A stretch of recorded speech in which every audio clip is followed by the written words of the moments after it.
Hey everyone. So now we are into module number 11, and this one is S for stress. So stress, what is it? Stress is your body's reaction to any change that requires an adjustment or response. So this can be any change. This can be outside influences or inside influences. It can be how you think, right? The body reacts to these changes with physical, mental, and emotional responses. Stress is a normal part of life. You can experience stress from your environment, your body, and your thoughts. Even positive life changes such as a promotion, a mortgage, or the birth of a child produce stress. Hey, dear stress, let's break up. It's not working for me or you. How stress affects our health. The human body is designed to experience stress and react to it. Stress can be positive, keeping you alert, motivated, and ready to avoid danger. But stress becomes negative when a person faces continuous challenges without a relief or relaxation between the stressors. As a result, the person becomes overworked and stress-related tension builds. The body's autonomic nervous system has a built-in stress response that causes physiological changes to allow the body to combat the stress. If you're running away from a bear when you're camping, you need to have fight or flight. That is your stress response. You're running away from a bear. It's activated in case of an emergency. However, this response can become chronically activated during prolonged periods of stress. Prolonged activation causes wear and tear on the body physically and emotionally. Now look at this meme. If you look at the top, this person is having alarms. He's in a situation now. In the top part, you can see that he's fighting, and then to the right, he returns to normal. The next little part shows him coping. He's in flight, but then he copes with it with coping strategies. He's playing tennis or whatever, and he's relaxing. On the bottom part of the meme, this person's not coping. You can tell in their thought processes they're not letting go, and it's constant. He's not returning to a normal state of relaxation, and you can see him ending up utterly exhausted. Now, this can stumble a lot of people because they feel like, well, there's nothing physically wrong with me. Why am I so exhausted? So you can see this goes back even to the thoughts. So we have a sympathetic and a parasympathetic response in our body. Our body, we don't sometimes know that we're in either one of these, right? But it's the sympathetic nervous system which triggers a cascade of physiological changes. It's called fight or flight. We just talked about running away from a bear.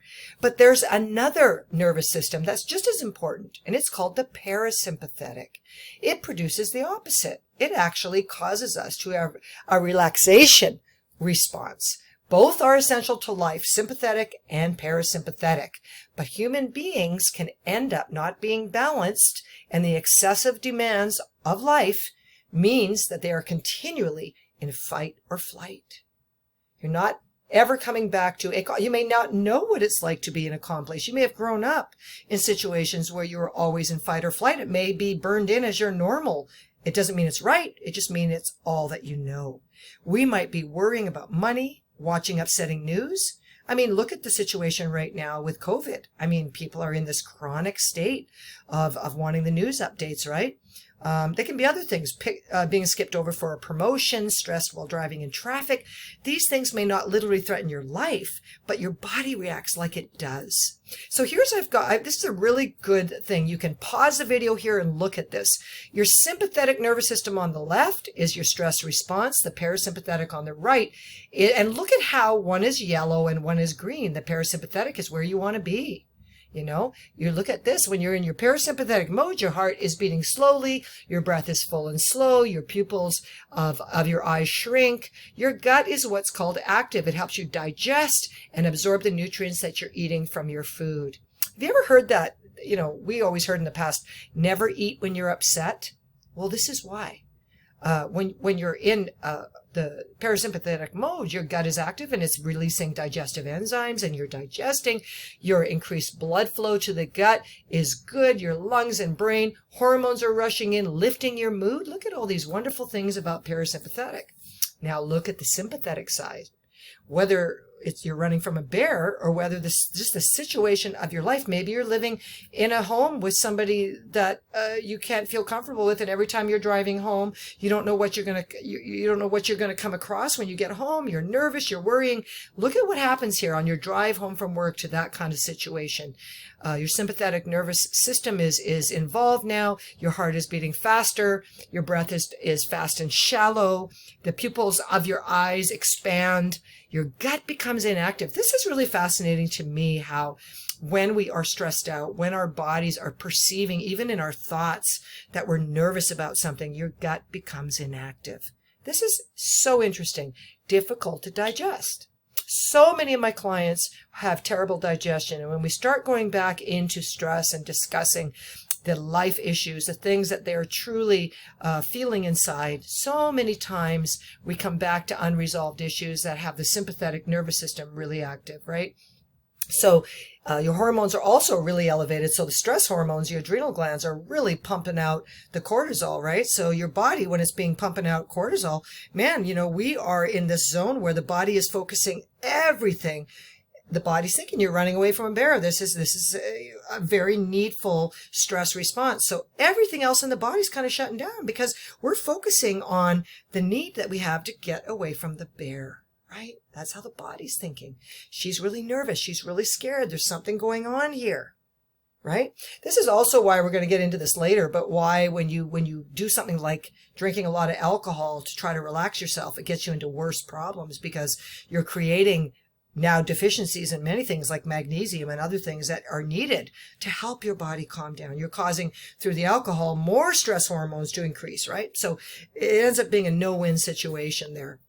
So we end up in something called distress. When you are constantly in an environment of stress that doesn't relent, stress that continues without relief, this is the sympathetic nervous system, can lead to a condition called distress, a negative stress reaction.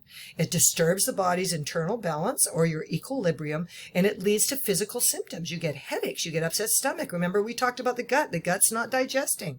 You're going to have an upset stomach. You're on elevated blood pressure, chest pain, sexual dysfunction, no libido, right? Problem sleeping. You can see how all these things, emotional problems, right? Worry, depression, panic attacks. You can just see stress is linked to 6 of the leading causes of death: heart disease, cancer, lung ailments, accidents, cirrhosis of the liver, and suicide. Stress becomes harmful. As I said earlier, when we start engaging to relieve ourselves, we're engaging in alcohol, any compulsive behaviors, right? It can be food, alcohol, tobacco, drugs, gambling, sex, shopping, all these things. We're thinking initially it's a stress reliever, but technically it's really not, right? These compulsive behaviors tend to keep your body in a vicious cycle. You're actually stressing yourself more because your body is more stressed, and it's very hard to break out of this cycle. I love this meme. It's perfect. Bad habits are like a comfortable bed. It's easy to get into it and very hard to get out of. I can see all of you nodding your heads because this is the truth of it all, don't we know? You got to get a bit older to really see it. This is a great, great meme. What influences how you, the individual, handle stress? Because we're all different, right? So if you look up there on the left side, coordination in the brain and the sleep-wake cycle. Please go back to the modules I did on rest and rewatch that again, because it's going to talk to you about how you sleep. Sleep has a major impact on the degree to which you respond effectively to any environment.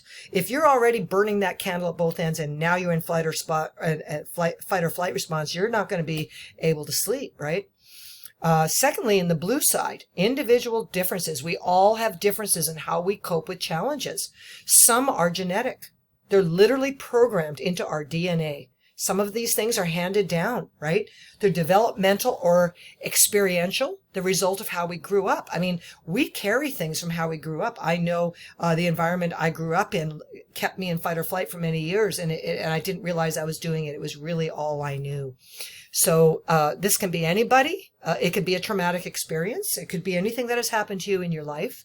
There are some aspects. It can be PTSD, I know, triggers. When you get triggered, you can go right back into all of the stress response immediately.